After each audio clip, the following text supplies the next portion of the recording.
नमस्कार दोस्तों, लर्निफाई यूनिवर्स के मेरे इस यूट्यूब चैनल पर मैं आपका एक बार फिर से हार्दिक स्वागत करता हूं। आज की क्लास में हम वर्ण विचार की एमसीक्यू सीरीज़ को आगे बढ़ाते हुए भाग 2 के अंतर्गत प्रश्न क्रमांक 51 से लेकर 100 तक के प्रश्न को, जो कि 11 अलग पैटर्न पर आधारित प्रश्न को देखेंगे। यदि आपने वर्ण विचार की एमसीक्यू सीरीज़ का पार्ट 1 नहीं देखा है तो उसका लिंक मैंने अपने चैनल के डिस्क्रिप्शन बॉक्स में दे दिया है, आप वहां से जाकर देख सकते हैं। तो चलिए क्लास की शुरुआत करते हैं। तो आज का पहला प्रश्न देखते हैं। म वर्ण का उच्चारण स्थान बताइए। यह प्रश्न CG Vyapam HJJA high court junior judicial assistant 2025 में पूछा गया है। चलिए इनके ऑप्शन देखते हैं। ऑप्शन ए कंठ, ऑप्शन बी तालु, ऑप्शन सी ओष्ठ, ऑप्शन डी दंत। तो इस प्रश्न का सही उत्तर क्या हो जाएगा? तो इस प्रश्न का सही उत्तर हो जाएगा ऑप्शन नंबर सी ओष्ठ। अगले प्रश्न की ओर चलते हैं। हमारा अगला प्रश्न है, हिंदी के स्पर्श व्यंजन क्रमशः क वर्ग से प वर्ग तक को उच्चारण स्थान के आधार पर व्यवस्थित कीजिए। यह प्रश्न भी सीजी व्यापम HJJA 2025 में पूछा गया है दोस्तों। चलिए इनके क्रम को देखते हैं। ऑप्शन के पर है दंत, ऑप्शन एल पे है तालु, ऑप्शन एम पे है कंठ, ऑप्शन एन पे है मूर्धा और ऑप्शन ओ पर है ओष्ठ। तो इस प्रश्न को हल करने के लिए सबसे पहले हमें स्पर्श व्यंजन के क वर्ग से प वर्ग तक और उनके उच्चारण स्थान का सही क्रम ज्ञात होना चाहिए। तो चलिए इनके उच्चारण स्थान को देखते हैं। तो स्पर्श व्यंजन का जो सबसे पहला वर्ग होता है वो क्या होता है? क वर्ग होता है। दूसरा वर्ग च वर्ग होता है। तीसरा वर्ग ट वर्ग होता है। चौथा वर्ग ता वर्ग होता है और पांचवा वर्ग पा वर्ग होता है। अब यदि इनके उच्चारण स्थान को देखें तो क वर्ग का उच्चारण स्थान कंठ होता है। च वर्ग का उच्चारण स्थान तालु होता है। ट वर्ग का उच्चारण स्थान मूर्धा होता है और ता वर्ग का उच्चारण स्थान दंत होता है और प वर्ग का उच्चारण स्थान ओष्ठ होता है। अब यदि हम कंठ के बारे में बात करें तो कंठ को ऑप्शन एम में रखा गया है। उसी प्रकार यदि हम तालु के बारे में बात करें तो तालु को यहाँ पर ऑप्शन एल में रखा गया है।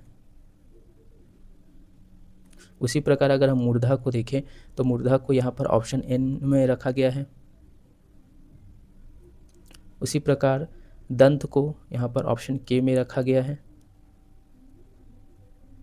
और अंतिम में ओष्ठ को ऑप्शन ओ पे रखा गया है। तो इस प्रकार से हमें जो स्पर्श व्यंजन हैं उनका सही क्रम प्राप्त हो जाता है एम एल एन के ओ के रूप में। आइए इनके ऑप्शन को देखते हैं। तो option number A O N M L K, option number B M L N K ओ,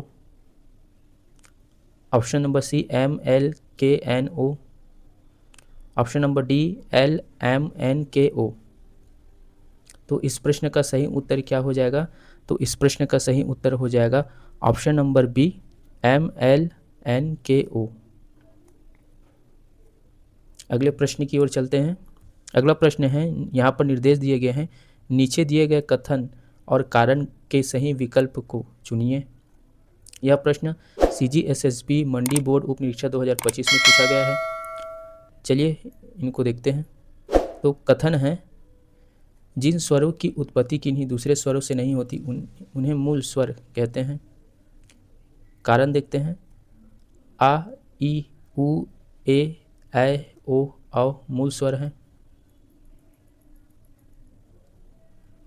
इनके ऑप्शन देखते हैं। ऑप्शन नंबर ए कथन और कारण दोनों सत्य है और कारण कथन की सही व्याख्या है। ऑप्शन नंबर बी कथन और कारण दोनों सत्य हैं लेकिन कारण कथन की सही व्याख्या नहीं है। ऑप्शन नंबर सी, कथन सत्य है लेकिन कारण असत्य है। ऑप्शन नंबर डी, कथन असत्य है लेकिन कारण सत्य है। तो इस प्रश्न का सही उत्तर क्या हो जाएगा? तो इस प्रश्न का सही उत्तर हो जाएगा ऑप्शन नंबर जो सी है, इस प्रश्न का सही उत्तर हो जाएगा। क्यों? क्योंकि कथन यहाँ पे कह रहा है कि जिन स्वरों की उत्पत्ति किन्हीं दूसरे स्वरों से नहीं होती उन्हें मूल स्वर कहते हैं। यह कथन क्या है? बिल्कुल सही है। लेकिन अगर हम कारण के बारे में बात करें तो कारण यहाँ पे कह रहा है कि आ, ई, उ, ए, ऐ, ओ और औ मूल स्वर है, जो कि क्या है? गलत है। क्योंकि मूल स्वर कौन कौन से होते हैं? मूल स्वर होता है आपका आ हो गया, ई हो गया, उ हो गया और री हो गया। इस प्रकार इनकी जो संख्या होती है वो 4 होती है। तो इस कारण इस प्रश्न का सही उत्तर क्या हो जाएगा? ऑप्शन नंबर सी हो जाएगा। अब अगले प्रश्न की ओर चलते हैं। हमारा अगला प्रश्न है अंतस्थ व्यंजन है। यह प्रश्न CGPSC प्री 2025 में पूछा गया था। आइए इनके ऑप्शन देखते हैं। ऑप्शन नंबर ए, खा, गा, घा, अंगा। ऑप्शन बी, छा, जा, झा, या। ऑप्शन सी, या, रा, ला, वा।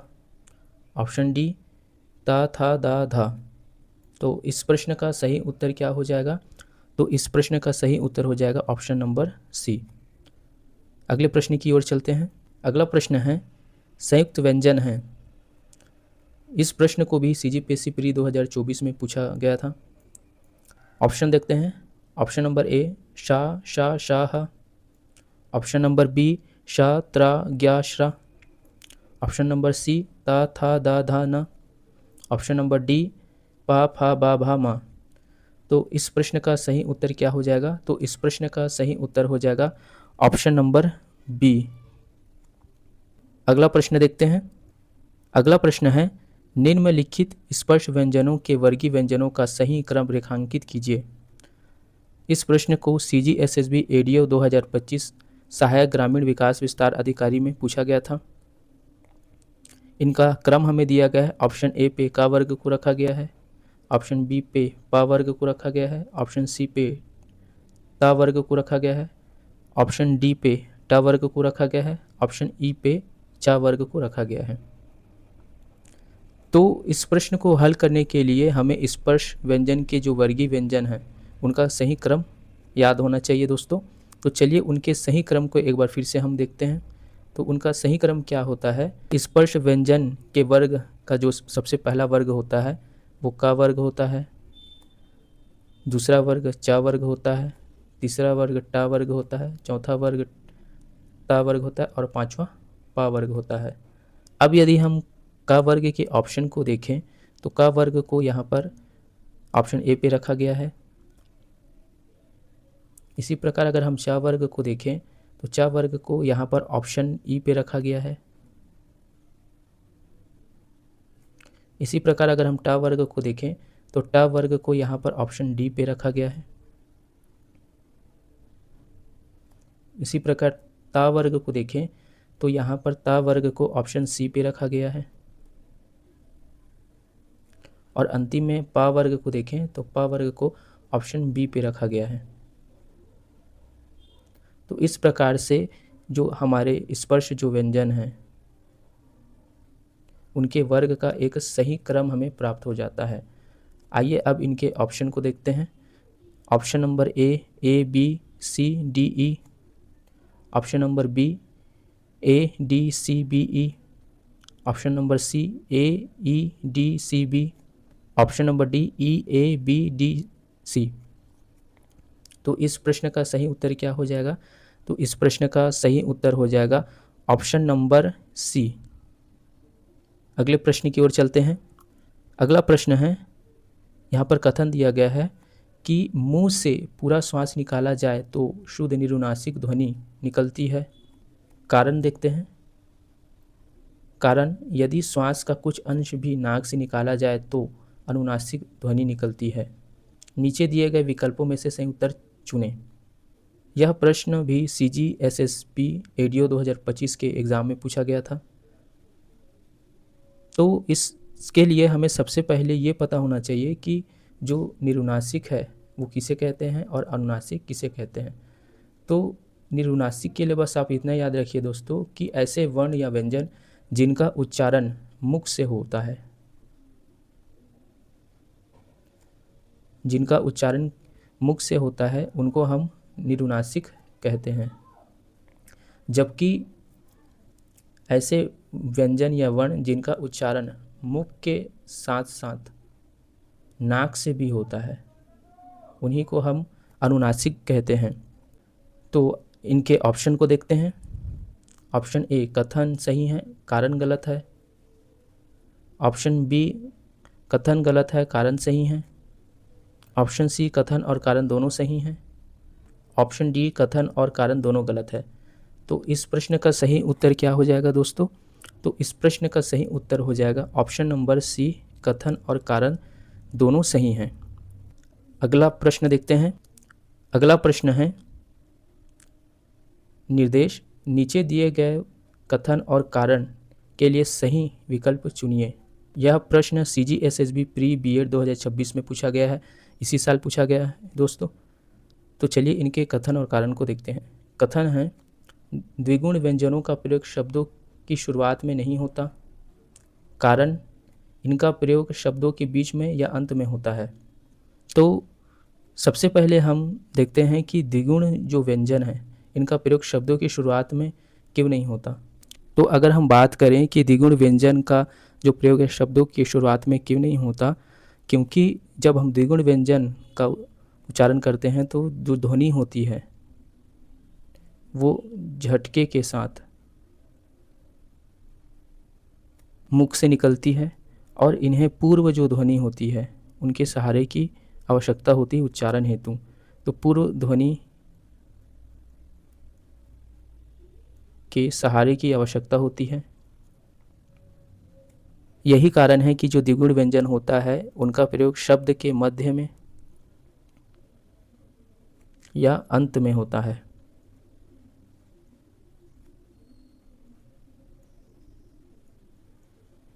इनको हम एक उदाहरण से समझने का प्रयास करते हैं। जैसे कि मैं यहाँ पर एक उदाहरण लेता हूँ। एक शब्द है डमरू। अगर मैं ड के नीचे यहाँ पर तल बिंदु लगा देता हूँ तो ये अड़ा में परिवर्तित हो जाता है। अब यदि इनका उच्चारण करता हूँ तो ये किस प्रकार का ध्वनि हमें सुनाई पड़ेगा? तो इस शब्द का ध्वनि हो जाएगा अड़मरू।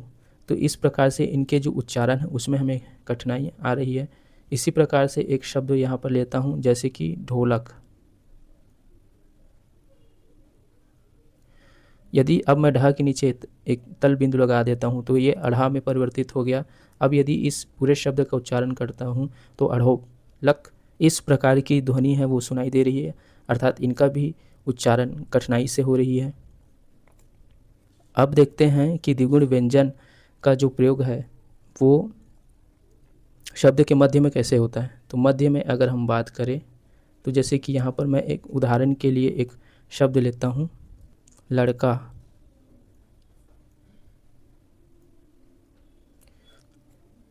अब यदि हम लड़का शब्द को देखें तो इसमें जो ला है वो अड़ा को उच्चारण प्रदान करते हैं पूर्व ध्वनि के तौर पर, अर्थात हम आसानी से लड़का शब्द बोल पा रहे हैं। क्यों? क्योंकि यहाँ पर जो अड़ा है उसको उच्चारण प्रदान कौन कर रहा है? ला शब्द उच्चारण प्रदान कर रहा है। इसी प्रकार यदि हम अगला उदाहरण देखें तो जैसे कि पढ़ाई हो गया, तो इसमें क्या है कि जो प की जो ध्वनि है अढ़ा को यहाँ पर उच्चारण प्रदान करती है।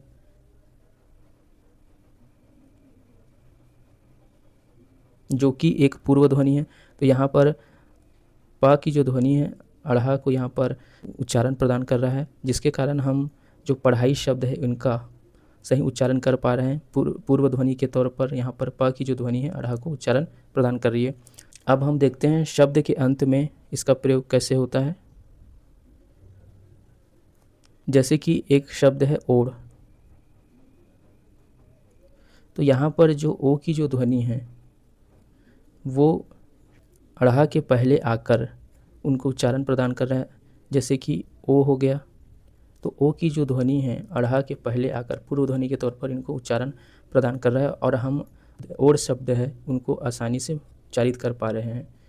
इसी प्रकार अगर हम बात करें, एक शब्द लेते हैं पेड़ शब्द, तो यहाँ पर जो पे की जो ध्वनि है वो अड़ा के पहले आकर उनको पूर्व ध्वनि के तौर पर उच्चारण प्रदान कर रहा है और हम पेड़ शब्द का आसानी से उच्चारण कर पा रहे हैं।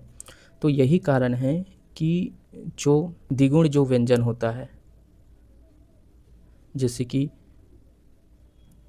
अड़ा हो गया और अढ़ा हो गया, ये कभी भी शब्द के प्रारंभ में नहीं आता। ये प्रारंभ में, ये शब्द के प्रारंभ में कभी भी नहीं आता, बल्कि उनके मध्य में और अंत में आता है। मैं आशा करता हूँ दोस्तों कि यह कॉन्सेप्ट आपको क्लियर हो गया होगा। तो अब क्वेश्चन की ओर चलते हैं। तो इनके ऑप्शन देखते हैं।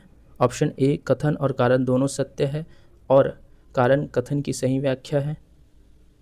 ऑप्शन बी, कथन और कारण दोनों सत्य है लेकिन कारण कथन की सही व्याख्या नहीं है। ऑप्शन सी, कथन सत्य है और लेकिन कारण असत्य है। ऑप्शन डी, कथन असत्य है लेकिन कारण सत्य है। तो इस प्रश्न का सही उत्तर क्या हो जाएगा? इस प्रश्न का सही उत्तर हो जाएगा ऑप्शन नंबर ए, कथन और कारण दोनों सत्य है और कारण जो है कथन की सही व्याख्या है। क्यों? क्योंकि यहाँ पर द्विगुण व्यंजनों के बारे में हमें बताया गया है। कथन क्या कहता है कि द्विगुण व्यंजनों का प्रयोग शब्दों की शुरुआत में नहीं होता, ये कथन में दिया गया है। और कारण यहाँ पर क्या कहता है कि इनका प्रयोग शब्दों के बीच में या अंत में होता है, अर्थात उनका कारण भी दिया गया है। तो यही कारण है कि यहाँ पर ऑप्शन ए इस प्रश्न का सही उत्तर हो जाएगा। अगले प्रश्न की ओर चलते हैं। हमारा अगला प्रश्न है, हिंदी वर्णमाला के अनुसार ओष्ठ वर्ण वाले व्यंजनों का सही अनुक्रम बताइए। यह प्रश्न CGSSB वार्ड वाई और वार्ड आया 2025 के एग्ज़ाम में पूछा गया था। चलिए इनके क्रम को देखते हैं। यहाँ पर क्रम दिया गया है। ऑप्शन के पे बा को रखा गया है, ऑप्शन एल पे पा को रखा गया है, ऑप्शन एम पे माँ को रखा गया है, ऑप्शन एन पे फा को रखा गया है, ऑप्शन ओ पे भा को रखा गया है। अब यदि हम ओष्ठ वर्ण वाले व्यंजन के क्रम को देखें तो ओष्ठ वर्ण वाले व्यंजन का जो क्रम होता है वो क्या होता है? तो स्पर्श व्यंजन के अंतर्गत जो प वर्ग होता है उन्हीं को ओष्ठ वर्ण कहा जाता है। तो इनके क्रम को अगर देखें तो प वर्ग का जो क्रम के अंतर्गत कौन कौन से व्यंजन वर्ण शामिल किए गए हैं? तो प वर्ग के अंतर्गत जो व्यंजन वर्ण हैं, प हो गया, फा हो गया, बा हो गया, भा हो गया और माँ हो गया। तो इस तरीके से इतने जो व्यंजन वर्ण हैं उनको शामिल किया गया है। अब यदि पा वर्ण के ऑप्शन को देखें तो यहाँ पर पा वर्ण को ऑप्शन एल पे रखा गया है। इसी प्रकार फा वर्ण के यदि ऑप्शन को देखें तो यहाँ पर फा वर्ण को ऑप्शन एन पे रखा गया है। इसी प्रकार बा वर्ण के अगर ऑप्शन को देखें तो यहाँ पर बा वर्ण को ऑप्शन के पे रखा गया है। इसी प्रकार भा वर्ण के ऑप्शन को देखें तो भा वर्ण को ऑप्शन ओ पे रखा गया है। और अंतिम में माँ वर्ण को देखें तो माँ वर्ण के जो ऑप्शन हैं उनको ऑप्शन एम में रखा गया है। तो इस तरीके से जो ओष्ठ वर्ण वाले जो व्यंजन हैं उनका जो सही क्रम है हमें प्राप्त हो जाता है। आइए इनके ऑप्शन को देखते हैं। तो option number A, K M L N O, option number B, L N K O M, option number C, M O K N L, option number D, N L M K O. तो इस प्रश्न का सही उत्तर क्या हो जाएगा? तो इस प्रश्न का सही उत्तर हो जाएगा ऑप्शन नंबर बी। अगले प्रश्न की ओर चलते हैं। अगला प्रश्न है, कौन सा वर्ण मूर्धन्य है? इस प्रश्न को CGSSB लेखापाल एवं कनिष्ठ लेखापाल 2022 में पूछा गया था। चलिए इनके ऑप्शन को देखते हैं। ऑप्शन नंबर ए, घ वर्ण, ऑप्शन नंबर बी, झा, ऑप्शन नंबर सी, ढा, ऑप्शन नंबर डी, फा। तो मूर्धन्य वर्ण कौन से हैं? तो मूर्धन्य वर्ण जो है यहाँ पर ऑप्शन नंबर सी ढा होगा। तो इस प्रश्न का सही उत्तर क्या हो जाएगा? ऑप्शन नंबर सी ढा। अगला प्रश्न देखते हैं। अगला प्रश्न है मरमर स्वर का दूसरा नाम है। यह प्रश्न CGSSB AGDO 2021 में पूछा गया प्रश्न है। इनके ऑप्शन देखते हैं। ऑप्शन ए अर्धघोष, ऑप्शन बी पूर्ण घोष, ऑप्शन सी मौखिक, ऑप्शन डी जपित। तो इस प्रश्न का सही उत्तर क्या हो जाएगा? तो इस प्रश्न का सही उत्तर हो जाएगा ऑप्शन नंबर ए अर्धघोष। अगले प्रश्न की ओर चलते हैं। हमारा अगला प्रश्न है अढ़ा किस प्रकार का व्यंजन है?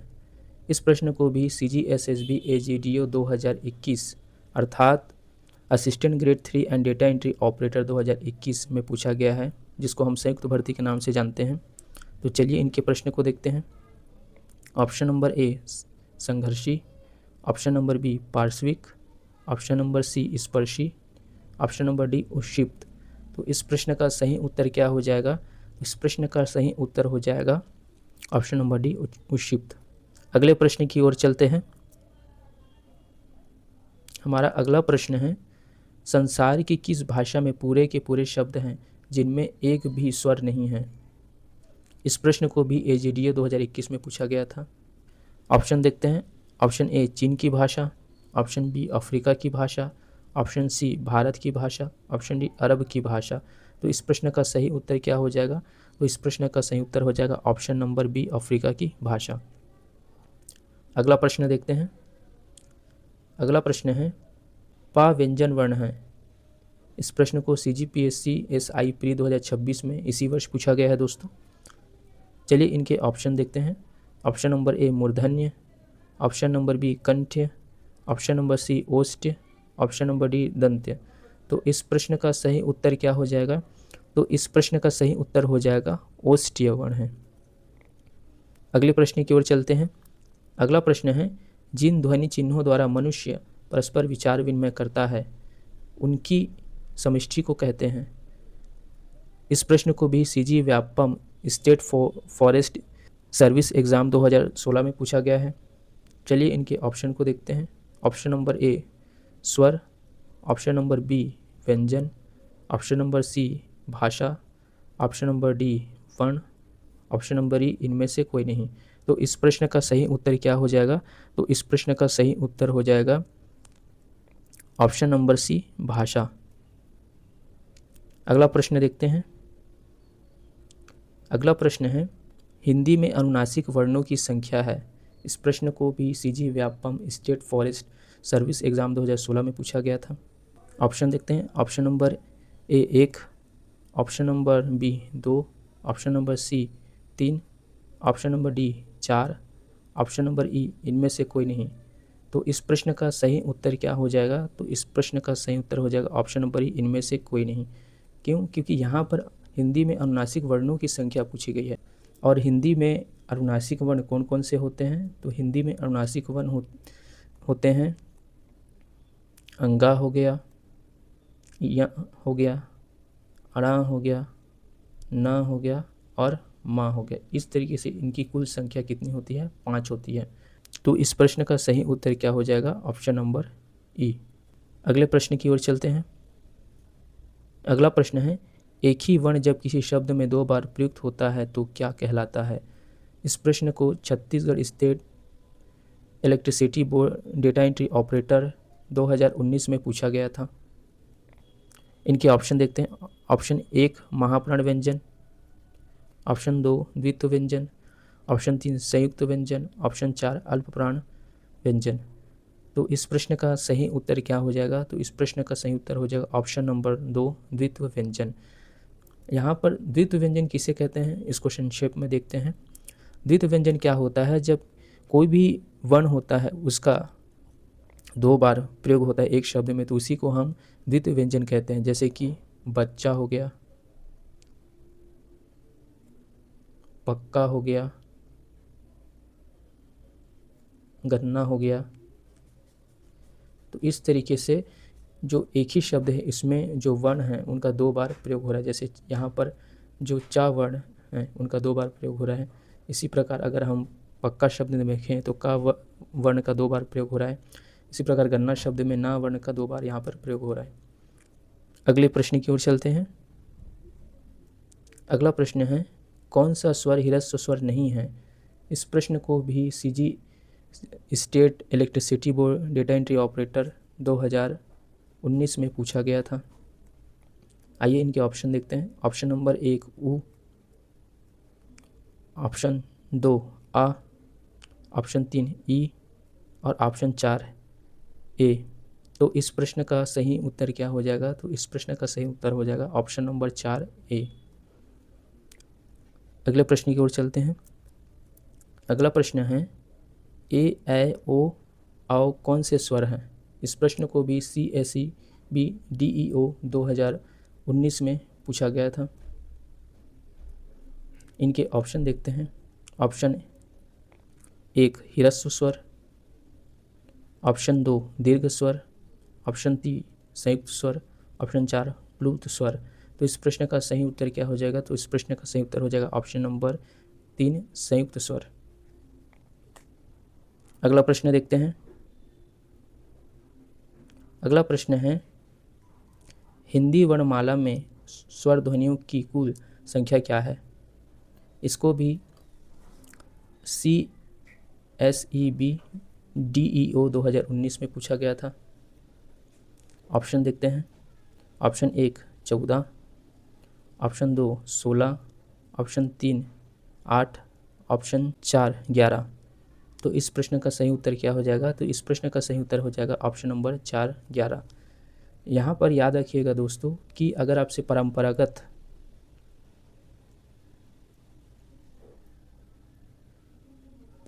अगर स्वरों की संख्या पूछी जाए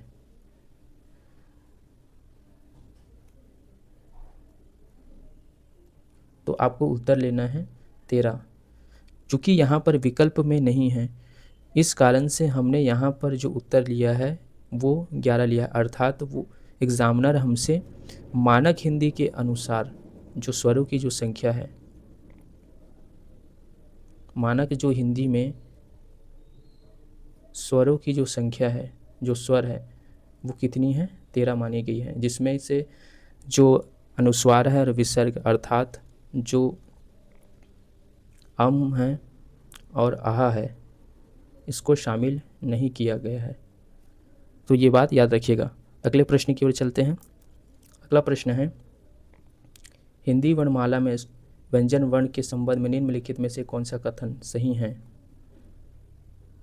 ऑप्शन देखते हैं। ऑप्शन ए व्यंजन वर्ण 33 है, ऑप्शन बी व्यंजन वर्ण 35 हैं, ऑप्शन सी व्यंजन वर्ण 36 हैं, ऑप्शन डी व्यंजन वर्ण 34 है। तो इस प्रश्न का सही उत्तर क्या हो जाएगा? तो इस प्रश्न का सही उत्तर हो जाएगा ऑप्शन नंबर ए व्यंजन वर्ण 33 है।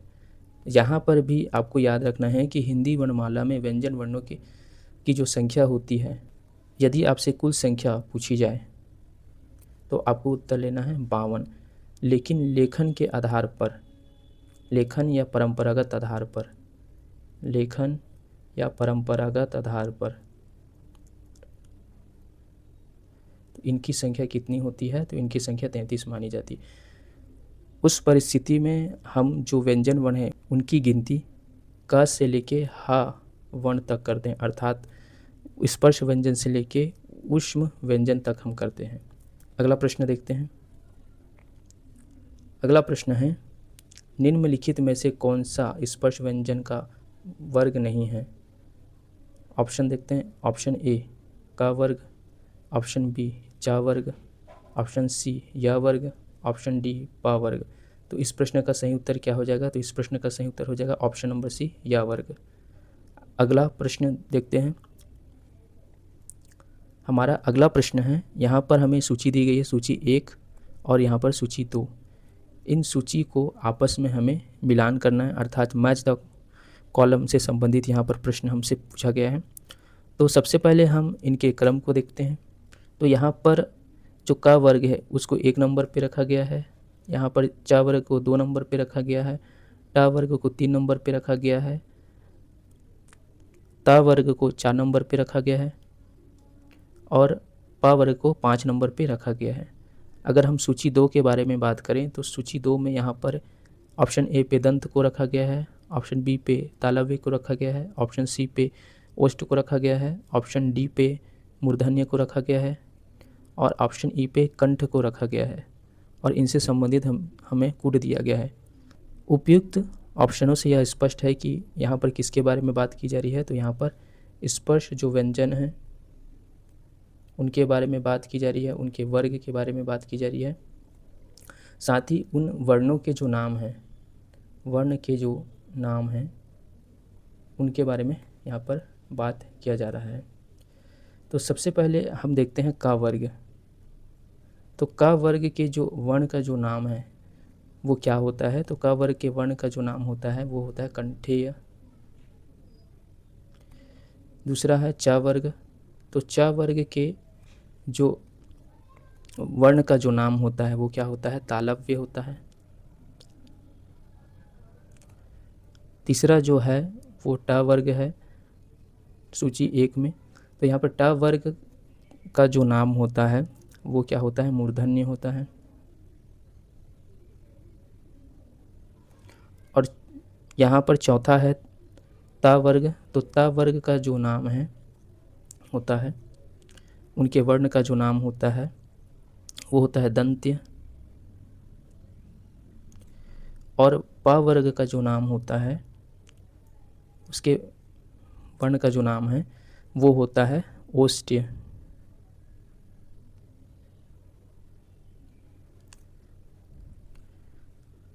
अगर सूची 1 में अगर हम देखें तो क वर्ग को ऑप्शन 1 पे रखा गया है, च वर्ग को ऑप्शन 2 पे रखा गया है, ट वर्ग को ऑप्शन 3 पे रखा गया है, त वर्ग को ऑप्शन 4 पे रखा गया है और प वर्ग को ऑप्शन 5 में रखा गया है। जबकि अगर हम सूची 2 देखें तो सूची 2 में जो कंठ है, तो जो कंठ है तो यहाँ पर कंठ को रखा गया ऑप्शन नंबर ई पे रखा गया है। उसी प्रकार तालव्य को देखें तो तालव्य को ऑप्शन नंबर बी पे रखा गया है। इसी प्रकार मूर्धन्य को देखें तो मूर्धन्य को ऑप्शन नंबर डी पे रखा गया है। इसी प्रकार दंत्य को देखें तो यहाँ पर जो दंत्य है वो है ऑप्शन नंबर ए पे रखा गया है। और अंतिम में अगर ओष्ठ को देखें तो ओष्ठ को ऑप्शन नंबर सी पे रखा गया है। तो इस तरीके से हमें सूची 1 और सूची 2 में जो ऑप्शन दिए गए हैं उनका सही क्रम प्राप्त होता है। अब इनके ऑप्शन देखते हैं। तो ऑप्शन पहला देखते हैं, ऑप्शन ए 1 का ई, 2 का बी, 3 का डी, 4 का ए, 5 का सी। ऑप्शन बी देखते हैं, ऑप्शन बी में 1 का बी, 2 का ई, 3 का सी, 4 का डी, 5 का ए। ऑप्शन सी देखते हैं, 1 का डी, 2 का ए, 3 का ई, 4 का सी, 5 का बी। ऑप्शन डी देखते हैं, 1 का सी, 2 का डी, 3 का ए, 4 का ई, 5 का बी। तो इस प्रश्न का सही उत्तर क्या हो जाएगा। तो इस प्रश्न का सही उत्तर हो जाएगा ऑप्शन नंबर ए, इस प्रश्न का सही उत्तर हो जाएगा। अगले प्रश्न की ओर चलते हैं। अगला प्रश्न है, स्पर्श व्यंजनों का वर्गीकरण किस आधार पर किया गया है। ऑप्शन देखते हैं, ए वर्णों की संख्या के आधार पर, बी उच्चारण के स्थान के आधार पर, सी मात्रा के आधार पर, डी स्वर की दीर्घता के आधार पर। तो इस प्रश्न का सही उत्तर क्या हो जाएगा। तो इस प्रश्न का सही उत्तर होगा ऑप्शन नंबर बी। अगला प्रश्न है, कथन दिया है स्पर्श व्यंजनों का उच्चारण मुख के किसी भाग के स्पर्श से होता है। कारण देखते हैं, इन्हें उच्चारण स्थान के आधार पर 5 वर्गों में विभाजित किया गया है। इनके ऑप्शन देखते हैं। ऑप्शन ए तथा आर दोनों सत्य है तथा आर ए की सही व्याख्या है। ऑप्शन नंबर बी ए तथा आर दोनों सत्य है परंतु आर ए की सही व्याख्या नहीं है। ऑप्शन नंबर सी ए सत्य है आर असत्य है। ऑप्शन नंबर डी ए असत्य है आर सत्य है। तो इस प्रश्न का सही उत्तर क्या हो जाएगा। तो इस प्रश्न का सही उत्तर हो जाएगा ऑप्शन नंबर बी, ए तथा आर दोनों सत्य परंतु आर ए की सही व्याख्या नहीं है। आइए इनके कथन को देखते हैं। तो यहाँ पर कथन कहता है कि स्पर्श व्यंजनों का उच्चारण मुख के किसी भाग के स्पर्श से होता है। तो ये कथन क्या है, बिल्कुल सत्य है। इसी कारण से इस वर्ग का नाम स्पर्श व्यंजन पड़ा है। इसके बाद अगर हम इनके कारण को देखें तो इन्हें उच्चारण स्थान के आधार पर 5 वर्गों में विभाजित किया गया है। ये कथन भी क्या है, सही है। तो यही कारण है कि यहाँ पर ऑप्शन जो बी है इस प्रश्न का सही उत्तर होगा। अगले प्रश्न की ओर चलते हैं। अगला प्रश्न है, यहाँ पर कथन दिया है, का वर्ग को कंठीय व्यंजन कहा जाता है। कारण देखते हैं, इसका उच्चारण कंठ से होता है। ऑप्शन देखते हैं, ऑप्शन ए तथा आर दोनों सत्य है तथा आर ए की सही व्याख्या है। ऑप्शन बी दोनों सत्य है पर आर व्याख्या नहीं है। ऑप्शन सी ए सत्य है आर असत्य है। ऑप्शन डी ए असत्य है आर सत्य है। तो इस प्रश्न का सही उत्तर क्या हो जाएगा, तो इस प्रश्न का सही उत्तर हो जाएगा ऑप्शन नंबर ए तथा आर दोनों सत्य है तथा आर ए की सही व्याख्या है। क्यों? क्योंकि हमें पता है कि का वर्ग को कंठेय व्यंजन कहा जाता है। यह स्टेटमेंट एकदम सही है। अगर उसके रीज़न को देखें, कारण को देखें, तो इनका उच्चारण कंठ से होता है। तो ये भी कथन क्या है, सही है। अगले प्रश्न की ओर चलते हैं। अगला प्रश्न है, निम्नलिखित में से कौन सा युग्म सही सुमेलित नहीं है। ऑप्शन देखते हैं, ए का वर्ग कंठेय, बी ता वर्ग दंत्य, सी पा वर्ग ओष्ठ, डी चा वर्ग मूर्धन्य। तो इस प्रश्न का सही उत्तर क्या हो जाएगा, तो इस प्रश्न का सही उत्तर हो जाएगा ऑप्शन नंबर डी। क्योंकि हमें पता है कि जो चा वर्ग है वो क्या होता है, चा वर्ग का जो वर्ण का जो नाम होता है क्या होता है, तालव्य होता है। जबकि यहाँ पर ऑप्शन नंबर जो हमारा डी है यहाँ पर मूर्धन्य लिखा गया है, जिसके कारण ये ऑप्शन क्या हो जाता है, गलत हो जाता है। अगले प्रश्न की ओर चलते हैं। अगला प्रश्न यहाँ पर हमें दिया गया है कि यहाँ पे हमें कोड दिया गया है जिसमें कंठ्य को ऑप्शन ए पे रखा गया है, तालव्य को ऑप्शन बी पे रखा गया है, मूर्धन्य को ऑप्शन सी पे रखा गया है, दंत को ऑप्शन डी पे रखा गया है और ओष्ठ को ऑप्शन ई पे रखा गया है। यदि क्रम का चा टा ता पा है तो सही कूट कौन सा होगा, तो हमें इसमें से सही कूट अर्थात इन वर्ग के जो वर्ण का नाम है उनको सही क्रम में व्यवस्थित करना है। यदि हम का वर्ग के वर्ण का नाम देखें तो कंठेय होता है। च वर्ग के यदि वर्ण का नाम देखें तो तालव्य होता है।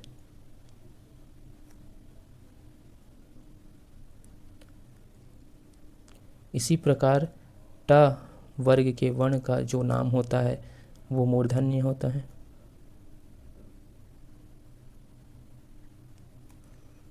त वर्ग के वर्ण का जो नाम होता है वो दंत्य होता है और पा वर्ग के वर्ण का जो नाम होता है वो ओष्ठ होता है।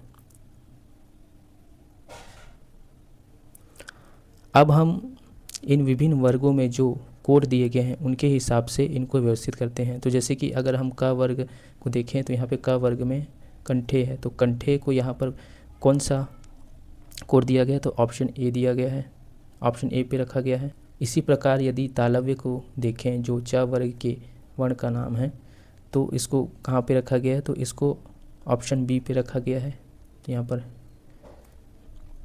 उसी प्रकार मूर्धन्य को देखा जाए तो मूर्धन्य को ऑप्शन सी पे रखा गया है।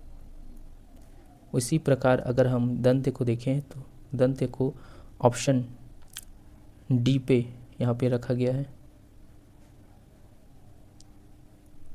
और ओष्ठ को देखें अंतिम में तो ओष्ठ को ऑप्शन ई पे रखा गया है। तो इस तरीके से हमें क्रम का च टा ता पा का सही एक कूट प्राप्त हो जाता है। अब हम इनके ऑप्शन को देखते हैं। Option A B C D E, option B A C B D E, option C E D C B A, option D B A D C E. तो इस प्रश्न का सही उत्तर क्या हो जाएगा, तो इस प्रश्न का सही उत्तर हो जाएगा option number A B C D E. अगला प्रश्न देखते हैं। निम्नलिखित कथनों पर विचार कीजिए। कथन ए, व्यंजन वर्णों का स्वतंत्र उच्चारण नहीं होता। कथन बी, व्यंजन वर्णों के उच्चारण में स्वर की सहायता ली जाती है। कथन सी, प्रत्येक व्यंजन का उच्चारण नासिका से होता है। तो यदि हम व्यंजन वर्ण के बारे में बात करें तो व्यंजन वर्ण क्या होता है, अगर इसको एक लाइन में हम जानने की कोशिश करें तो जो स्वरों की सहायता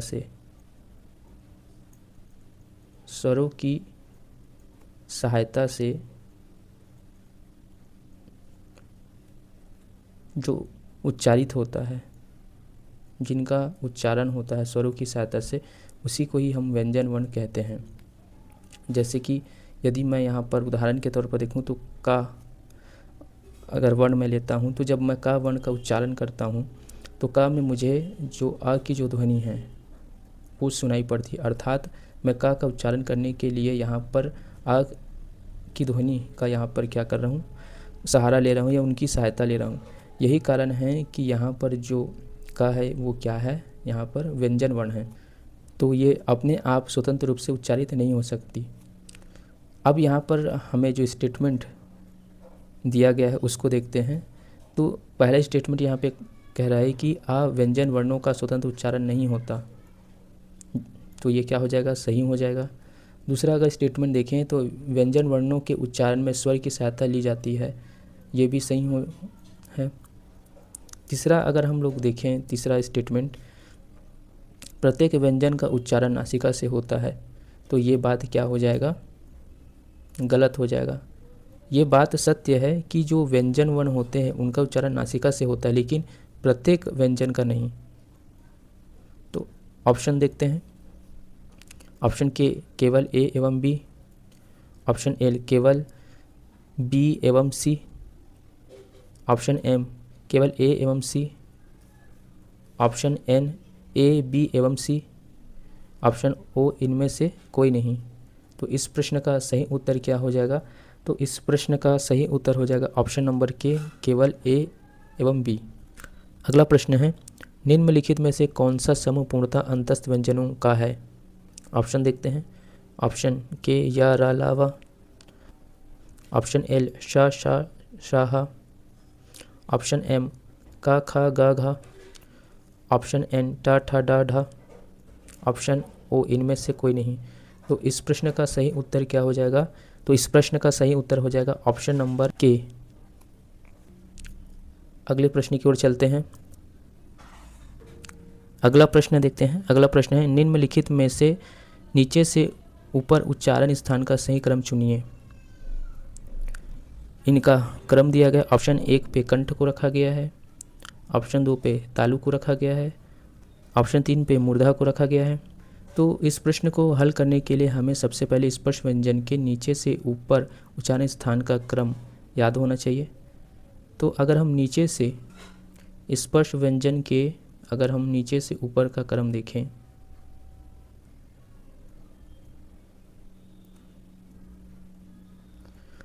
तो सबसे पहला क्या हो जाएगा, ओष्ठ हो जाएगा। ओष्ठ के बाद दंत हो जाएगा, दंत के बाद मूर्धा हो जाएगा, मूर्धा के बाद तालु और तालु के बाद कंठ। तो ये उनका क्या हो जाएगा, नीचे से लेके ऊपर तक का जो क्रम है, जो उच्चारण स्थान है, उनका एक सही क्रम हमें प्राप्त होता है। तो अब इसके हिसाब से अगर हम देखें तो यहाँ पर जो कंठ है, तो कंठ को किस ऑप्शन पे रखा गया है, तो कंठ को ऑप्शन नंबर 1 पे रखा गया है, तो यहाँ पर 1 पे रखेंगे। उसके बाद अगर हम बात करें जो तालु है, तो तालु को कौन से ऑप्शन पे रखा गया है, ऑप्शन 2 पे रखा गया है, तो यहाँ पर 2 पे रखेंगे। उसके बाद अगर हम मूर्धा के बारे में बात करें तो यहाँ पर जो मूर्धा है उनको ऑप्शन 3 पे रखा गया है, तो यहाँ पर हम 3 पे रखेंगे। अब इनके ऑप्शन को देखते हैं। ऑप्शन के 1 2 3, option L 2 1 3, option M 3 2 1, option N K एवं एम दोनों, ऑप्शन ओ इनमें से कोई नहीं।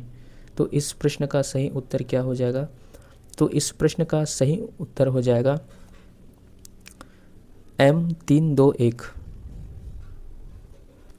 अगला प्रश्न देखते हैं, निम्नलिखित में से भिन्न का चयन कीजिए। ऑप्शन देखते हैं, ऑप्शन के माँ, ऑप्शन एल ना, ऑप्शन एम अड़ा, ऑप्शन एन जा, ऑप्शन ओ या। तो इस प्रश्न का सही उत्तर क्या हो जाएगा? तो इस प्रश्न का सही उत्तर हो जाएगा ऑप्शन नंबर ओ या। इस प्रकार के प्रश्न में आप याद रखिएगा दोस्तों कि यदि आपको 4 ऑप्शन दिए जाएंगे तो उनमें से जो 3 होंगे वो एक जैसे होंगे, सेम होंगे। यदि प्रश्न में 5 ऑप्शन दिए जाएंगे तो उसमें से जो 4 होंगे वो लॉजिक के हिसाब से क्या होंगे? सेम होंगे। तो इसमें से अगर हम बात करें, इन ऑप्शनों में से अगर हम बात करें तो ऑप्शन के से लेके जो एन तक है, अर्थात माँ से लेके जो ज तक का जो ऑप्शन है, ये किसका भाग है? तो ये सभी के सभी स्पर्श व्यंजन के भाग हैं।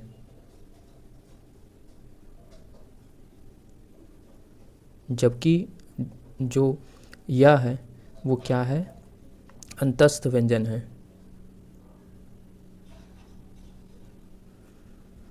तो यही कारण है कि इस प्रश्न का सही उत्तर क्या हो जाएगा? ऑप्शन नंबर ओ हो जाएगा।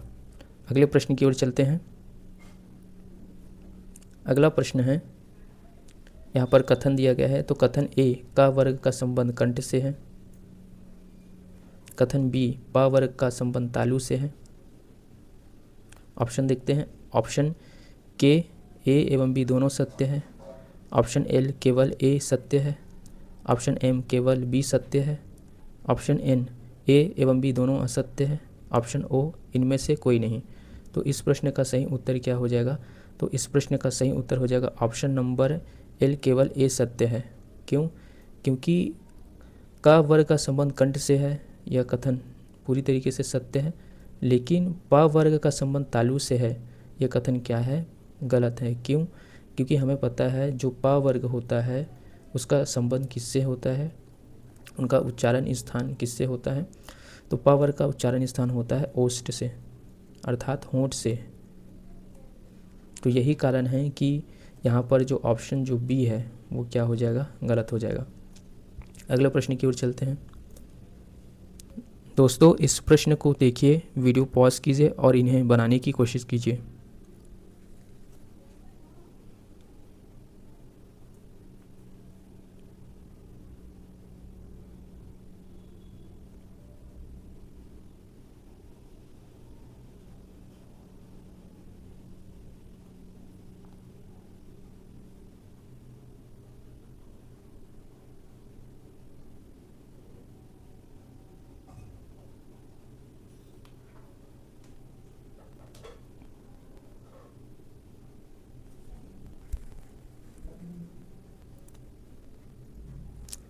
मैं आशा करता हूँ दोस्तों कि इस प्रश्न को आपने हल कर लिया हो गया। चलिए प्रश्न को देखते हैं। निम्नलिखित में से कौन सा विकल्प स्पर्श व्यंजनों के वर्ग एवं उनके उच्चारण स्थान का पूर्णतः सही क्रम प्रस्तुत करता है? ऑप्शन देखते हैं। ऑप्शन के, का वर्ग कंठीय, चा वर्ग तालव्य, टा वर्ग मूर्धन्य, ता वर्ग दंत्य, पा वर्ग ओष्ठ। ऑप्शन एल, का वर्ग तालव्य, चा वर्ग कंठीय, टा वर्ग दंत्य, ता वर्ग मूर्धन्य, पा वर्ग ओष्ठ। ऑप्शन एम, का वर्ग कंठीय, चा वर्ग दंत्य, टा वर्ग तालव्य, ता वर्ग मूर्धन्य, पा वर्ग ओष्ठ। ऑप्शन एन, के एवं एम दोनों। ऑप्शन ओ इनमें से कोई नहीं। तो इस प्रश्न का सही उत्तर हो जाएगा ऑप्शन नंबर ओ, इनमें से कोई नहीं। इस प्रकार के प्रश्न को आपको ध्यान से पढ़ना है दोस्तों, क्योंकि इस प्रकार का जो प्रश्न होता है वो एग्ज़ाम में आपको अक्सर कंफ्यूज करता है। यहाँ पर पूछा गया है कि निम्नलिखित में से कौन सा विकल्प स्पर्श व्यंजनों के वर्ग एवं उनके उच्चारण स्थान का पूर्णतः सही क्रम प्रस्तुत करता है। यहाँ पर हमें 2 चीज़ों के बारे में पता होना चाहिए और 2 चीज़ों में अंतर पता होना चाहिए। पहला है स्पर्श व्यंजन का उच्चारण स्थान,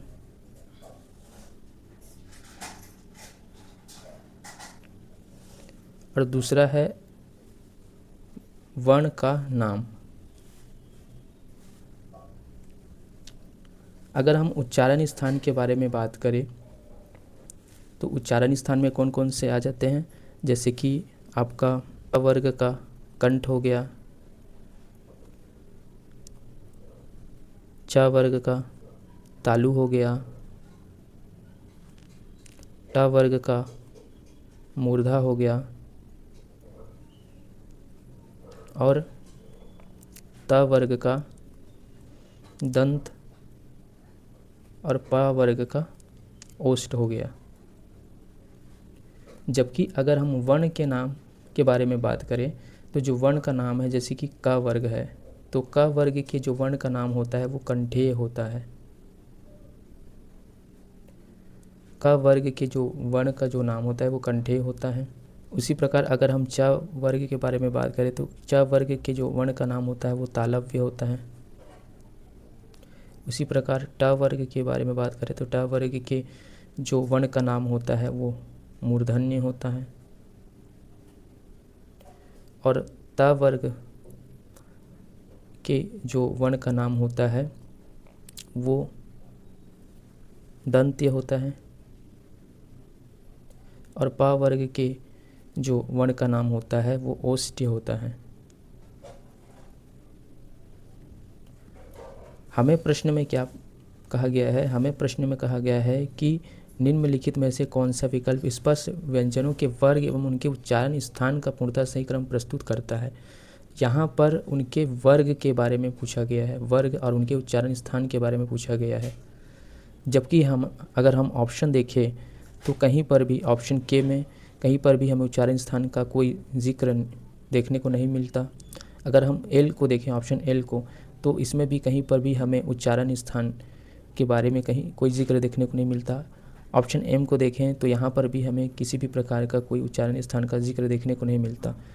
ऑप्शन एन जो है वो के एवं एम दोनों लिया गया है, जो कि क्या होगा? गलत होगा। तो हमारे पास केवल एक ही ऑप्शन बचता है, ऑप्शन ओ, इनमें से कोई नहीं। मैं आशा करता हूँ दोस्तों कि अब आपको जो उच्चारण स्थान है और वर्ण का जो नाम है उन दोनों में क्लैरिटी मिल गई होगी। तो अगला क्वेश्चन देखते हैं। अगला प्रश्न है, यहाँ पर कथन दिया गया है कि ध्वनि के लिखित रूप को वर्ण कहते हैं। कारण देखते हैं। वर्ण के मौखिक रूप को ध्वनि कहते हैं। ऑप्शन देखते हैं। ऑप्शन के, कथन तथा कारण दोनों सत्य है तथा कारण कथन की सही व्याख्या है। ऑप्शन एल देखते हैं। कथन तथा कारण दोनों सत्य है परंतु कारण कथन की सही व्याख्या नहीं है। ऑप्शन एम, कथन सत्य है और कारण असत्य है। ऑप्शन एन, कथन असत्य है और कारण सत्य है। तो इस प्रश्न का सही उत्तर क्या हो जाएगा? तो इस प्रश्न का सही उत्तर हो जाएगा ऑप्शन नंबर के, क्योंकि यहाँ पर कथन में दिया गया है कि ध्वनि के लिखित रूप को वर्ण कहते हैं और कारण में दिया गया है वर्ण के मौखिक रूप को ध्वनि कहते हैं। अर्थात यहाँ पर जो कथन है और कारण है दोनों में आपस में हमें संबंध देखने को मिल रहा है और यहाँ पर जो वर्ण हैं उनके बारे में कहा गया है कि ध्वनि के लिखित रूप को वर्ण कहते हैं और वर्ण के मौखिक रूप को ध्वनि कहते हैं। अर्थात कथन और कारण एक दूसरे से संबंधित है और कथन जो है वो कारण की सही व्याख्या कर रही है। तो इस तरीके से इस प्रश्न का जो सही उत्तर हो जाएगा ऑप्शन नंबर के हो जाएगा। अगले प्रश्न की ओर चलते हैं। अगला क्वेश्चन है, यहाँ पर कथन दिया गया है कि ध्वनि के लिखित रूप को वर्ण कहते हैं, कारण वर्ण के मौखिक रूप को ध्वनि कहते हैं। ऑप्शन देखते हैं। ऑप्शन के, कथन और कारण दोनों सत्य है तथा कारण कथन की सही व्याख्या है। ऑप्शन एल, कथन तथा कारण दोनों सत्य है परंतु कारण कथन की सही व्याख्या नहीं है। ऑप्शन एम, कथन सत्य है कारण असत्य है। ऑप्शन एन, कथन असत्य है और कारण सत्य है। तो इस प्रश्न का सही उत्तर क्या हो जाएगा? तो इस प्रश्न का सही उत्तर हो जाएगा ऑप्शन नंबर जो एल है वो सही हो जाएगा। अगर हम कथन को देखें तो ध्वनि के लिखित रूप को वर्ण कहते हैं, तो यह कथन क्या हो जाएगा? सही हो जाएगा। अगर हम कारण को देखें तो वर्ण के मौखिक रूप को ध्वनि कहते हैं, तो ये भी क्या है?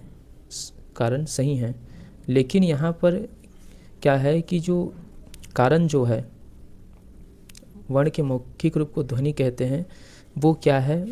कथन को की सही व्याख्या नहीं करता। क्यों? क्योंकि इसमें केवल यह बताया गया है कि वर्ण के जो मौखिक रूप हैं उनको ध्वनि कहते हैं, जबकि कथन यहाँ पे क्या कह रहा है कि ध्वनि के लिखित रूप को वर्ण कहते हैं। अर्थात यहाँ पर वर्ण के बारे में कोई एक्स्ट्रा इन्फॉर्मेशन हमें,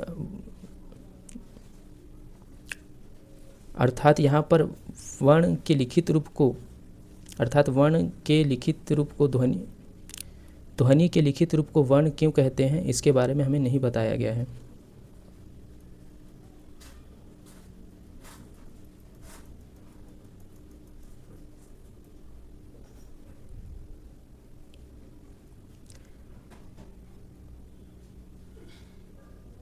अगला प्रश्न देखते हैं। कथन यहाँ पर दिया गया है, ध्वनि के लिखित रूप को वर्ण कहते हैं, कारण वर्ण के मौखिक रूप को ध्वनि कहते हैं। ऑप्शन देखते हैं। ऑप्शन के, कथन तथा कारण दोनों सत्य है तथा कारण कथन की सही व्याख्या है। ऑप्शन एल, कथन तथा कारण दोनों सत्य है परंतु कारण कथन की सही व्याख्या नहीं है। ऑप्शन एम, कथन सत्य है और कारण असत्य है। ऑप्शन एन, कथन असत्य है और कारण सत्य है। तो इस प्रश्न का सही उत्तर क्या हो जाएगा? तो इस प्रश्न का सही उत्तर हो जाएगा ऑप्शन नंबर जो एल है, वो इस प्रश्न का सही उत्तर हो जाएगा। क्यों? क्योंकि यहाँ पर कथन में कहा गया है कि ध्वनि के लिखित रूप को वर्ण कहते हैं, तो यह प्रश्न क्या हो जाएगा, यह कथन क्या हो जाएगा? सही हो जाएगा। अगर हम कारण को देखें तो वर्ण के मौखिक रूप को ध्वनि कहते हैं, तो ये भी क्या हो जाएगा? कारण सही हो जाएगा। लेकिन यहाँ पर ध्वनि के लिखित रूप को लेकिन यहाँ पर कथन में बोला गया है कि ध्वनि के लिखित रूप को वर्ण कहते हैं, तो यहाँ पर वर्ण के लिखित रूप को कहने का जो कारण है, वहाँ पर यहाँ पर वर्ण के लिखित रूप के बारे में बात किया गया है।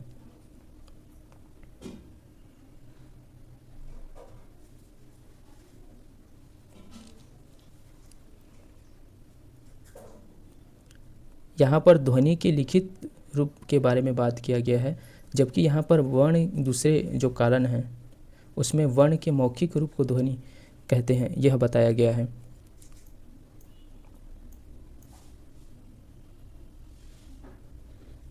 यहाँ पर कथन में ध्वनि के लिखित रूप को वर्ण कहते हैं, यह बात किया गया, अर्थात ध्वनि के बारे में यहाँ पे बात किया गया, जबकि कारण में वर्ण के मौखिक रूप को ध्वनि कहते हैं, यह बताया गया। अर्थात दोनों जो कथन और जो कारण हैं वो दोनों सही तो है, परंतु इन दोनों का जो संबंध है वह आपस में, परंतु जो कथन है वो कारण की सही व्याख्या नहीं करता। अगले प्रश्न की ओर चलते हैं। अगला प्रश्न है, यहाँ पर कथन दिया गया है, ध्वनि के लिखित रूप को वर्ण कहते हैं, कारण प्रत्येक ध्वनि वर्ण होती है। ऑप्शन देखते हैं। ऑप्शन के, कथन तथा कारण दोनों सत्य है तथा कथन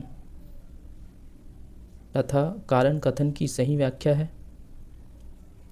ऑप्शन एल देखते हैं, कथन तथा कारण दोनों सत्य है परंतु कारण कथन की सही व्याख्या नहीं है।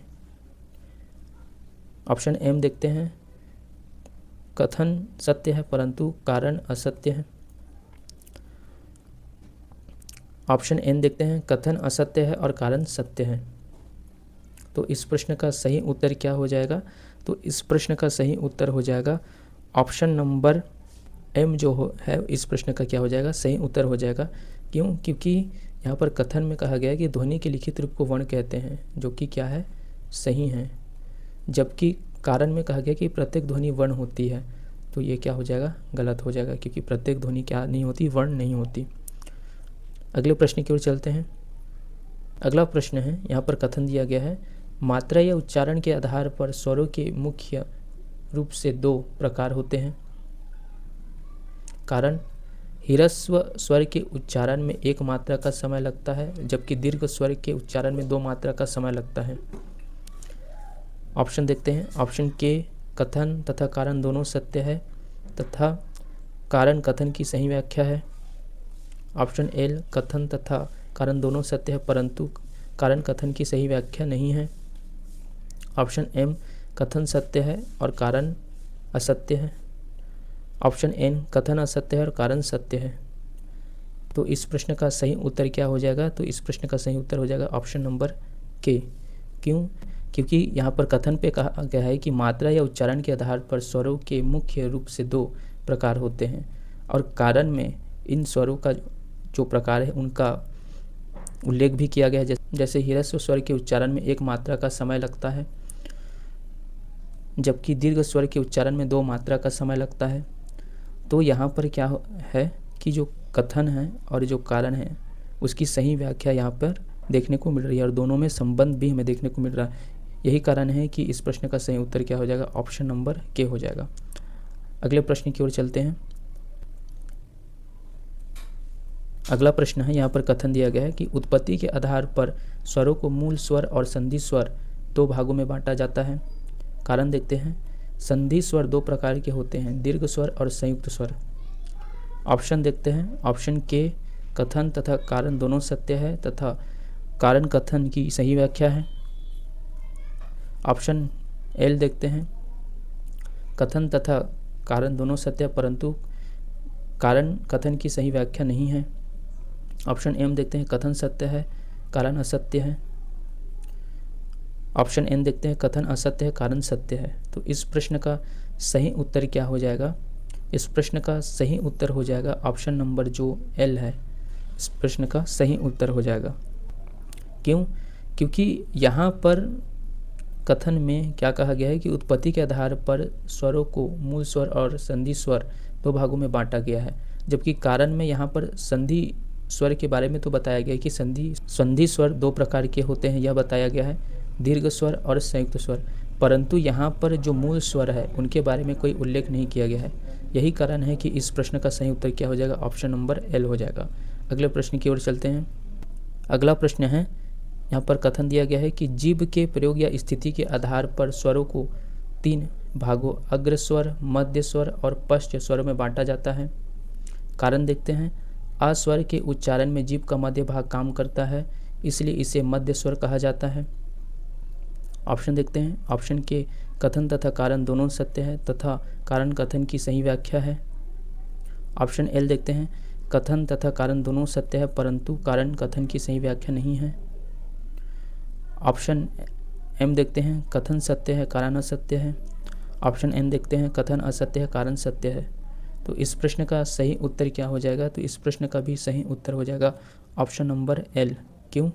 क्योंकि यहाँ पर कथन में जीभ के प्रयोग या स्थिति के आधार पर स्वरों को 3 भागों अग्र स्वर, मध्य स्वर, पश्च स्वर में बांटा जाता है, यह कहा गया है। जबकि कारण में आ स्वर के उच्चारण में जीभ का मध्य भाग काम करता है, इसलिए इसे मध्य स्वर कहते हैं। अर्थात यहाँ पर केवल मध्य स्वर के बारे में बात किया गया है, जबकि कथन में अग्र स्वर और पश्च स्वर के बारे में भी जिक्र किया गया है। इसलिए इस प्रश्न का सही उत्तर क्या हो जाएगा? ऑप्शन नंबर एल हो जाएगा। अगले प्रश्न की ओर चलते हैं।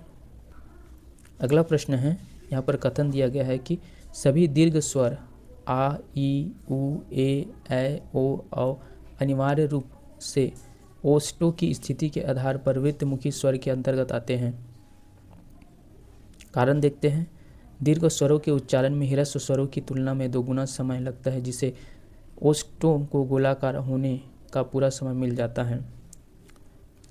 ऑप्शन देखते हैं। ऑप्शन के कथन और कारण दोनों सत्य है तथा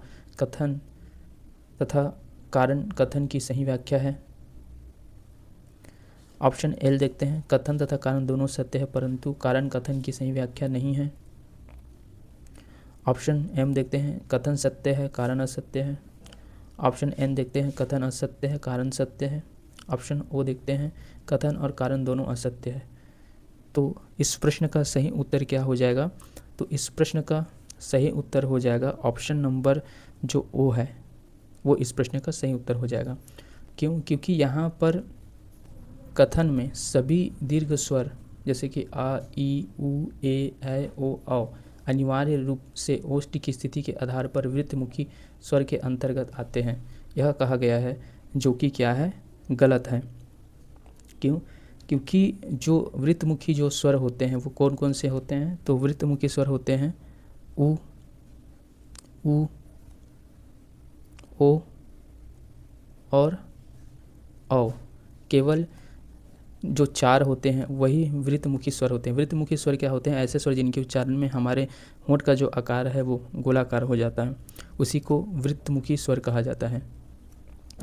जबकि अगर कारण देखें तो दीर्घ स्वरों के उच्चारण में ह्रस्व स्वरों की तुलना में दोगुना समय लगता है। यहाँ तक जो कारण है वो सही है, परंतु इसके आगे जो स्टेटमेंट कारण दिया गया है जिससे ओष्ठों को गोलाकार होने का पूरा समय मिल जाता है, ये क्या हो जाएगा? गलत हो जाएगा। क्यों? क्योंकि होंठों के गोलाकार होने और ना होने से उसके समय मिलने का कोई ताल्लुक नहीं है, अर्थात होंठ की उसकी स्थिति के ऊपर निर्भर करता है और उस वर्ण के उच्चारण के ऊपर निर्भर करता है। यही कारण है कि जो कारण दिया गया है वो क्या हो जाएगा? गलत हो जाएगा। इसलिए इस प्रश्न का सही उत्तर हो जाएगा ऑप्शन नंबर ओ। कथन और कारण दोनों असत्य है। अगला प्रश्न देखते हैं। अगला प्रश्न है, यहाँ पर कथन ए है या र ला तथा वह अंतस्थ व्यंजन है। कथन बी शा शा शा तथा हा स्पर्श व्यंजन है। ऑप्शन देखते हैं। ऑप्शन के ए एवं बी दोनों सत्य है। ऑप्शन एल केवल ए सत्य है। ऑप्शन एम केवल बी सत्य है। ऑप्शन एन ए एवं बी दोनों असत्य है। ऑप्शन ओ इनमें से कोई नहीं। तो इस प्रश्न का सही उत्तर क्या हो जाएगा? तो इस प्रश्न का सही उत्तर हो जाएगा ऑप्शन नंबर एल, केवल ए सत्य है। अगले प्रश्न की ओर चलते हैं। अगला प्रश्न है, निम्नलिखित में से भिन्न का चयन कीजिए। ऑप्शन देखते हैं। ऑप्शन के कंठ, ऑप्शन एल तालु, ऑप्शन एम मूर्धा, ऑप्शन एन ओष्ठ, ऑप्शन ओ या। तो इस प्रश्न का सही उत्तर क्या हो जाएगा? तो इस प्रश्न का सही उत्तर हो जाएगा ऑप्शन नंबर ओ या हो जाएगा। अगला प्रश्न देखते हैं। अगला प्रश्न है, निम्नलिखित में से कौन सा समूह उच्चारण स्थान के क्रम ऊपर से नीचे प्रदर्शित करता है? ऑप्शन देखते हैं। ऑप्शन के कंठ तालु मूर्धा दंत ओष्ठ, ऑप्शन एल कंठ मूर्धा तालु दंत ओष्ठ, ऑप्शन एम तालु कंठ मूर्धा दंत ओष्ठ, ऑप्शन एन के एवं एल दोनों, ऑप्शन ओ इनमें से कोई नहीं। तो इस प्रश्न का सही उत्तर क्या हो जाएगा? तो इस प्रश्न का सही उत्तर हो जाएगा ऑप्शन नंबर के। अगला प्रश्न देखते हैं। अगला प्रश्न है, यहाँ पर हमें सूची दी गई है, सूची 1 और सूची 2 दी गई है। जहाँ पर हमें सूची 1 को सूची 2 से यहाँ पर क्या करना है? मिलाना है और जो दिए गए जो व्यंजन है उनको व्यवस्थित करना है। तो सबसे पहले हम सूची 1 में देखते हैं। सूची 1 में ऑप्शन ए के अंतर्गत अंतस्थ व्यंजन दिया गया है, ऑप्शन बी में ऊष्म व्यंजन दिया गया, ऑप्शन सी में स्पर्श व्यंजन दिया गया। जबकि सूची 2 में एक विकल्प 1 में 25 व्यंजनों की संख्या दी गई है, विकल्प 2 में 4 व्यंजन की संख्या दी गई है और विकल्प 3 में 4 व्यंजन की संख्या दी गई है। तो अब यदि हम सूची 1 को सूची 2 से अगर हम मिलाना चाहते हैं तो हमें इन व्यंजन वर्णों की जो संख्या है वो पता होनी चाहिए। तो सबसे पहले देखते हैं अंतस्थ व्यंजन। तो अंतस्थ व्यंजन की जो संख्या होती है वो कितनी होती है? तो अंतस्थ व्यंजन की संख्या होती है 4। उसके बाद ऊष्म व्यंजन के बारे में बात करें तो ऊष्म व्यंजन की जो संख्या होती है वो कितनी होती है? वो भी 4 होती है। और स्पर्श व्यंजन के बारे में बात करें तो स्पर्श व्यंजन की जो संख्या होती है वो कितनी होती है? तो वो 25 होती है। अब हम सूची 1 को सूची 2 से मिलाते हैं। तो सबसे पहला जो हमारा व्यंजन है ऑप्शन ए पे अंतस्थ व्यंजन है। तो अंतस्थ व्यंजन को यदि हम सूची 2 में मिलाते हैं तो उनकी जो संख्या होती है वो कितनी होती है? 4 होती है। अर्थात यहाँ पर जो ऑप्शन जो ए होगा वो ए का क्या हो जाएगा? यहाँ पर 2 हो जाएगा। उसके बाद इसी प्रकार ऑप्शन बी देखें, ऊष्म व्यंजन। ऊष्म व्यंजन की संख्या कितनी होती है? तो वो भी 4 होती है। तो यहाँ पर ऊष्म व्यंजन को हम इस तरीके से ले लेंगे। तो यहाँ पर जो बी होगा उसका क्या हो जाएगा? तीसरा हो जाएगा। सूची 2 में ऑप्शन नंबर तीसरा हो जाएगा बी का। उसके बाद अब सूची 1 का जो अंतिम व्यंजन है स्पर्श व्यंजन है, तो स्पर्श व्यंजन को अगर सूची 2 में अगर मिलाए तो यहाँ पर उनकी जो संख्या होती है कितनी होती है? 25 होती है। तो यहाँ पर क्या हो जाएगा? सी का पहला हो जाएगा। तो इस तरीके से हमें इन व्यंजन वर्णों का एक सही क्रम प्राप्त होता है। आइए अब इनके ऑप्शन को देखते हैं। ऑप्शन के ए का दूसरा, बी का 3, सी का 1। ऑप्शन एल ए का 1, बी का 2, सी का 3। ऑप्शन एम ए का 3, बी का 1, सी का 2। ऑप्शन एन के एवं एम दोनों। ऑप्शन ओ इनमें से कोई नहीं। तो इस प्रश्न का सही उत्तर क्या हो जाएगा? ऑप्शन नंबर के। अगले प्रश्न की ओर चलते हैं। अगला प्रश्न है, यहाँ पर कथन दिया गया है। कथन है, या र लावा के उच्चारण के समय मुखांग का पूर्ण स्पर्श नहीं होता। कारण देखते हैं। कारण का ख गा घ अंगा के उच्चारण में हवा रुककर बाहर आती है और पूर्ण स्पर्श होता है। ऑप्शन देखते हैं। ऑप्शन के, कथन और कारण दोनों सत्य है और कारण कथन की सही व्याख्या है। ऑप्शन एल, कथन और कारण दोनों सत्य है लेकिन कारण कथन की सही व्याख्या नहीं है। ऑप्शन एम देखते हैं, कथन सत्य है लेकिन कारण असत्य है। ऑप्शन एन देखते हैं, इनमें से कोई नहीं। तो इस प्रश्न का सही उत्तर क्या हो जाएगा? तो इस प्रश्न का सही उत्तर हो जाएगा ऑप्शन नंबर एल। अगले प्रश्न की ओर चलते हैं। अगला प्रश्न देखते हैं। अगला प्रश्न है, उच्चारण के समय मुख के भीतर होने वाली प्रक्रियाओं के आधार पर सामान्य व्यंजन जैसे क के सही क्रम को व्यवस्थित कीजिए। यहाँ पर क के उच्चारण की प्रक्रिया के बारे में पूछ रहा है दोस्तों। इनके ऑप्शन देखते हैं। ऑप्शन 1, हवा का मुख के भीतर रुकना अवरुद्ध होना। ऑप्शन 2, उच्चारण स्थान और जीभ का आपस में पूर्ण स्पर्श होना। ऑप्शन 3, हवा का अवरोध के बाद बाहर निकलना। इसके लिए हमें जैसे कि का एक व्यंजन वर्ण है तो उनकी उच्चारण की प्रक्रिया के बारे में पता होना चाहिए। तो चलिए इनको हम शॉर्ट में समझते हैं। होता क्या है दोस्तों कि जब हम व्यंजन वर्ण का उच्चारण करते हैं तो जो हवा जो होती है हमारे गले से होते हुए हमारे मुख तक पहुंचती है और मुख में जाकर थोड़ी देर के लिए रुक जाती है।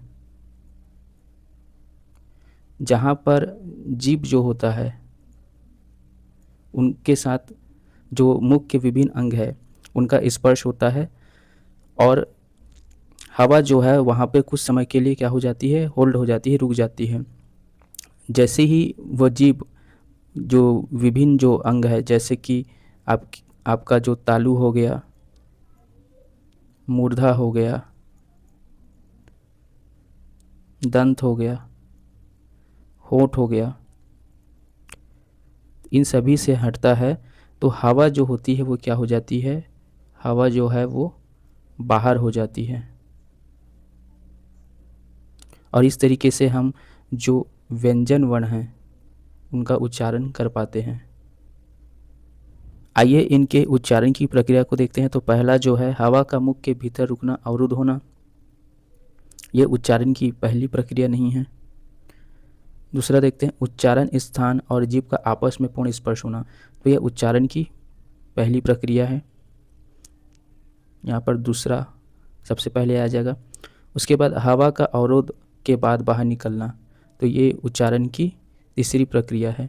तो दूसरी प्रक्रिया क्या हो जाएगी कि हवा का मुख के भीतर रुकना और अवरुद्ध होना, तो यह दूसरे नंबर पर आ जाएगा। और अंतिम में तीसरा है कि हवा का अवरोध के बाद बाहर निकल जाना, तो तीसरे नंबर पर आ जाएगा। तो इस तरीके से 2, 1 और 3 एक हमें इनका क्रम प्राप्त होता है। चलिए इनके ऑप्शन को देखते हैं। यहाँ पर ऑप्शन लिखा गया है कि सही क्रम चुनिए। तो देखते हैं इनके क्रम को। ऑप्शन के 1, 2, 3। Option L 2, 1, 3। Option M 3, 2, 1। Option N 2, 3, 1। तो इस प्रश्न का सही उत्तर क्या हो जाएगा? तो इस प्रश्न का सही उत्तर हो जाएगा ऑप्शन नंबर एल।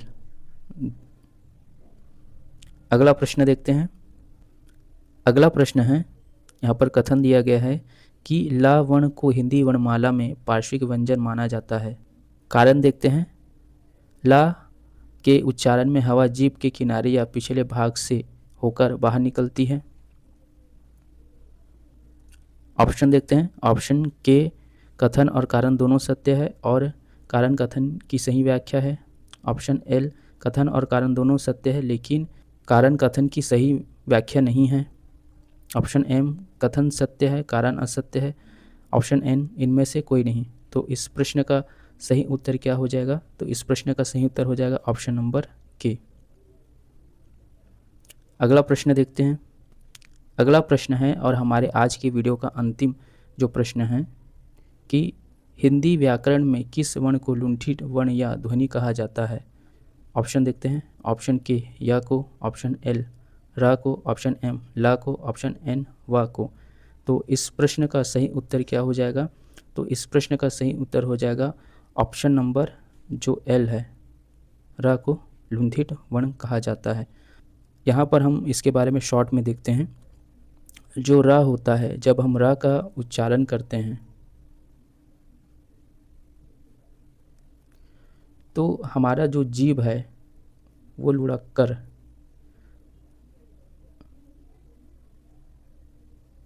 मूर्धा की ओर जाता है, परंतु जो जीभ होता है और जो मूर्धा होता है इनमें पूर्ण स्पर्श नहीं होता। इनमें जो पूर्ण स्पर्श है वो नहीं होता। तो कैसा स्पर्श होता है? तो इन दोनों के जो बीच में जो स्पर्श होता है वो आंशिक स्पर्श होता है।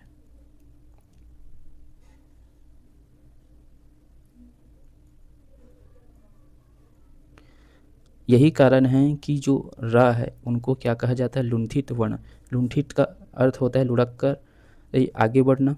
यही कारण है कि जो रा होता है उसको लुंठित वर्ण कहा जाता है। यदि आपको यह वीडियो पसंद आया हो तो मेरे चैनल को सब्सक्राइब करें, लाइक करें, शेयर करें, कमेंट करें ताकि इसी प्रकार मैं और उपयोगी नए वीडियो आपके लिए लाता रहूं। तो आज की क्लास में इतना ही। मिलते हैं अगले क्लास में। तब तक के लिए पढ़ते रहिए, बढ़ते रहिए और अपने लक्ष्य की ओर कदम बढ़ाते रहिए। धन्यवाद।